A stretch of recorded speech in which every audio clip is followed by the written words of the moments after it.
commune. La parole est à Madame Blandine Brocard, du mouvement démocrate et démocrates apparentés, pour 5 minutes.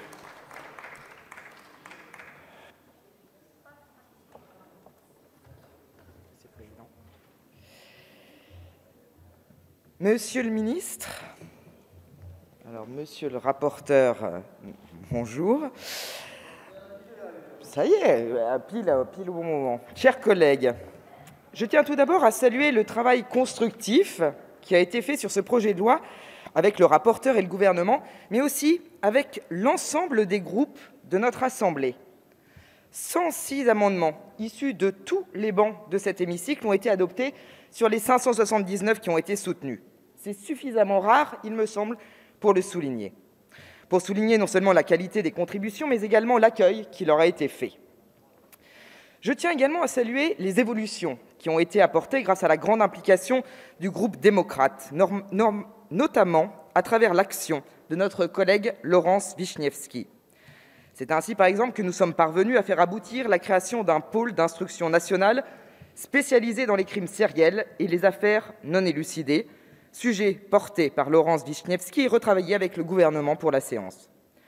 Notre groupe a également enrichi ce projet de loi de plusieurs autres dispositions, comme l'extension aux infractions connexes à celles faisant l'objet de l'enquête, la possibilité d'effectuer des mesures de réquisition ou perquisition chez un avocat lorsqu'il y aura des raisons plausibles de soupçonner ce dernier d'avoir commis les dites infractions, ou encore l'inscription dans la loi des autorités compétentes pour autoriser l'enregistrement des audiences, l'allongement des délais d'enquête préliminaire pour les actes de terrorisme et tous les crimes qui relèvent du parquet national antiterroriste. Alors certes, nous avons quand même des regrets, notamment le rejet de 2 de nos amendements sur des points importants.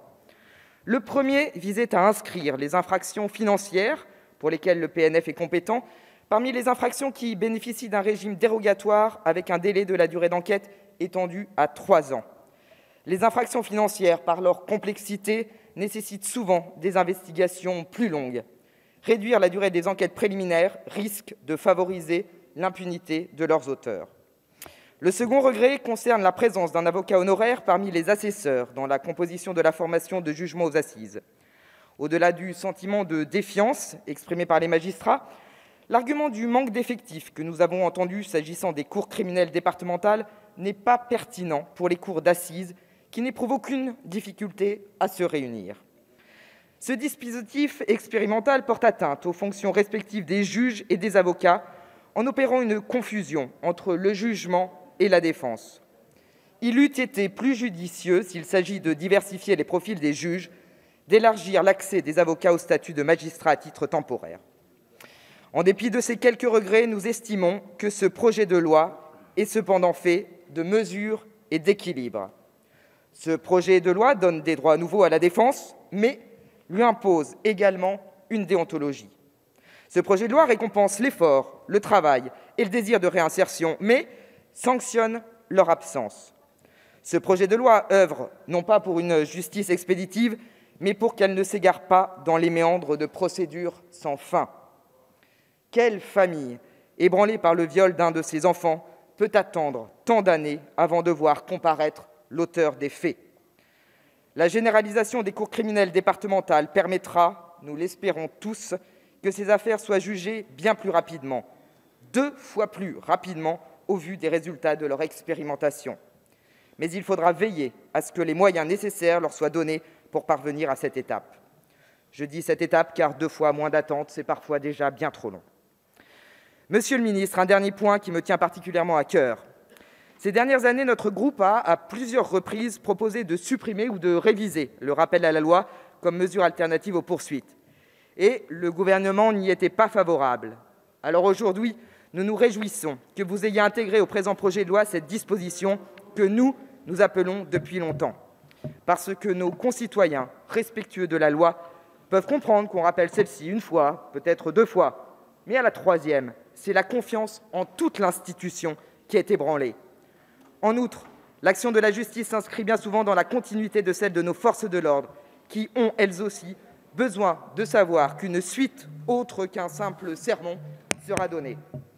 La police, elle ne fait rien, elle ne se déplace même pas. Combien de fois ai-je entendu cela de nos concitoyens, excédés des tapages, d'outrages, d'injures, d'incivilités répétées, toujours par les mêmes individus.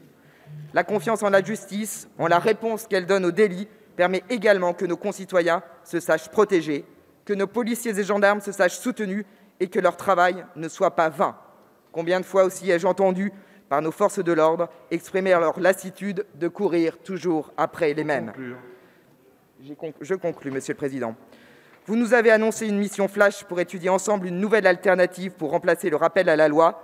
Notre groupe souhaite vivement y être associé. Monsieur le ministre, le groupe démocrate votera en faveur de ce projet de loi qui est un pas supplémentaire vers un meilleur fonctionnement de la justice et la restauration du lien de confiance entre les justiciables et l'institution judiciaire.